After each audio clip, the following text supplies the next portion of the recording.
senhor deve estar ouvindo diariamente reclames e pedidos de ajuda de municípios, de estados, né?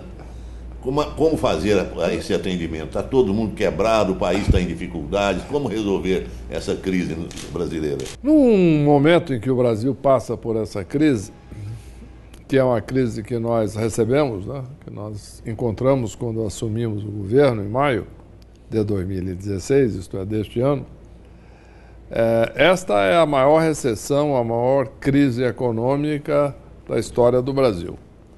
Pelo menos desde quando o produto brasileiro começou a ser medido em 1901. E isso atinge a todos.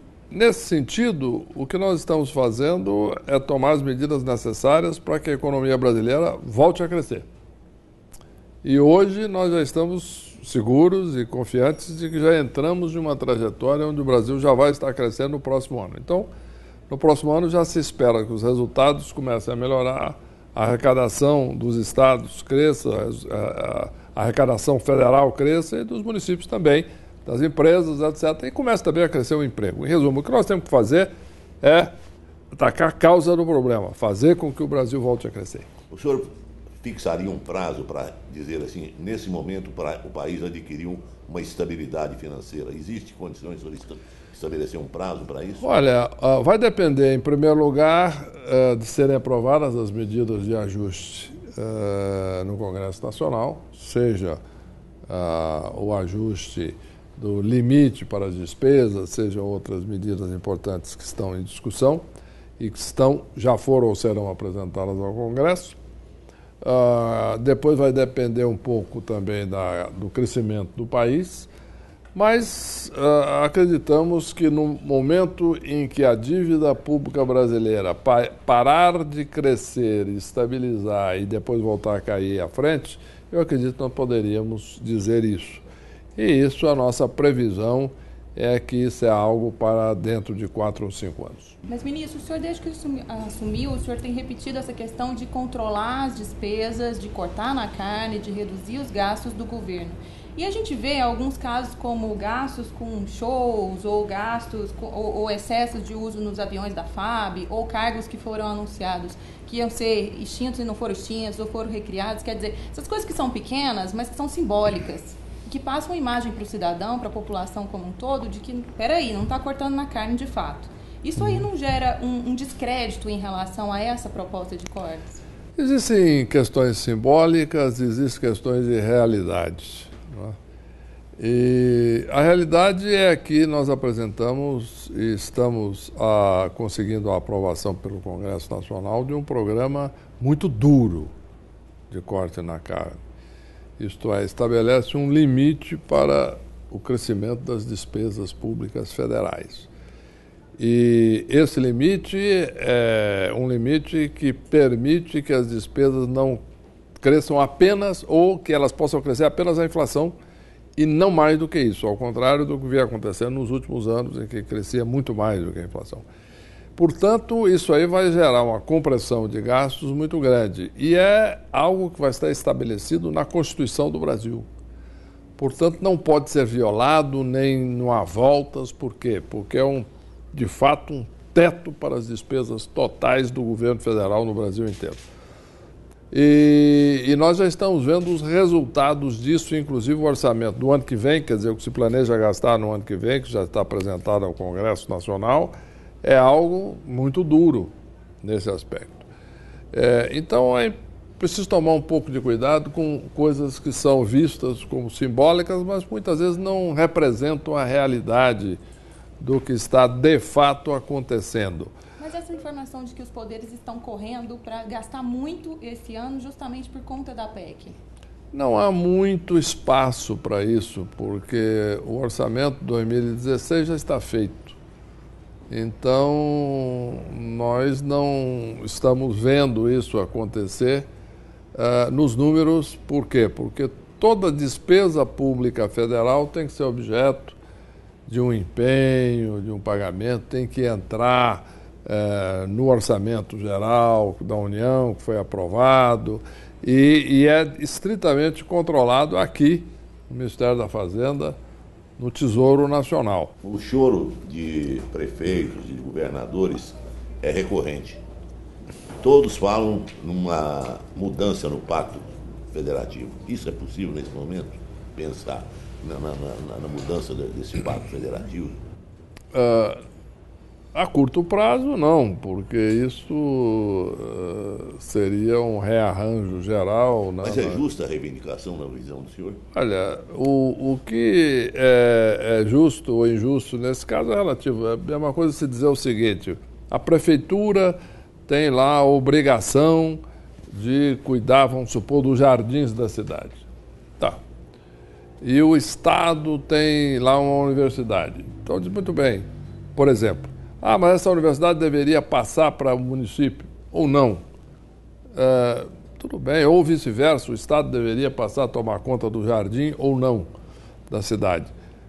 Isso é uma questão de encargos ou funções ou obrigações são transferidas de um para o outro, deverão, obviamente, carregar consigo a fonte de receita, para poder bancar aquilo. Vamos supor que a prefeitura... Fica muito bem, a prefeitura agora vai receber aquela universidade ali e vai ter que tocar a universidade. Perfeitamente, mas o recurso que paga aquela universidade tem que vir junto. Por isso é que essa rediscussão dessa questão de funções de estados, de municípios e do governo federal é uma discussão válida, importante, etc., mas que não é uma coisa tão simples. Vamos rever o Pacto Federativo. É um nome bonito, interessante, etc. A curto prazo, que o senhor diz, é neste governo.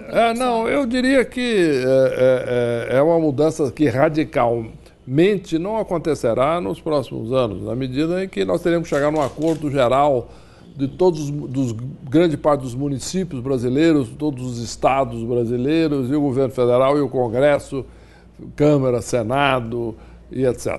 E os poderes judiciários, todo mundo chegar a um acordo de redistribuir funções.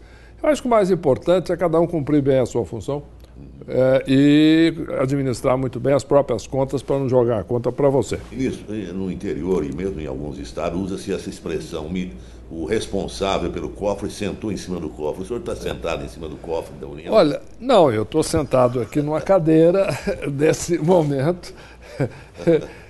Agora, tem uma revista que publicou uma montagem, né, que está lá na minha sala, inclusive, em que eu estou sentado em cima do cofre, literalmente. Mas é só uma montagem, isso não aconteceu. Eu não sentei naquele cofre. Né? Isso. Qual batalha será mais sangrenta, do PEC, dos gastos, ou a reforma da Previdência? A PEC dos gastos já está aprovada na Câmara e está indo muito bem no Senado. Deve ser aprovada até o dia 14 de dezembro. A Previdência Social vai demandar uma discussão mais ampla com a sociedade, o que eu acho legítimo e justo. Isso em todos os países que estão fazendo a reforma da Previdência, existe essa discussão e ela é muito importante, e é muito importante que todas as pessoas, os cidadãos e cidadãs, participem nessa discussão e possam tomar a decisão. Não há dúvida de que o direito de todos falar, não, eu prefiro continuar do jeito que está e seja o que Deus quiser. Tá bom, o problema é que a realidade mostra que as previdências sociais quebram. Por quê? Porque o tempo de vida médio, o tempo de vida da população brasileira está aumentando. Por exemplo, na época do meu avô, as pessoas viviam menos. Meu avô morreu, tinha 20 anos menos do que eu tenho hoje. Isso não era incomum naquela época. Em Goiás, por exemplo, no interior, como era o caso. Eu tenho certeza de que o tempo médio, não de cada um, mas o tempo médio de vida de quem é um bebê hoje será muito maior do que o nosso. E, portanto, uma pessoa que tem o mesmo tempo de aposentadoria daquela época, porque essa lei é muito antiga, o que acontece? Hoje eu encontrei uma pessoa hoje que me contou, uma pessoa que é aposentada, inclusive, do serviço público, e trabalhou cerca de 30 anos, ou um pouco menos, e está aposentada há 40.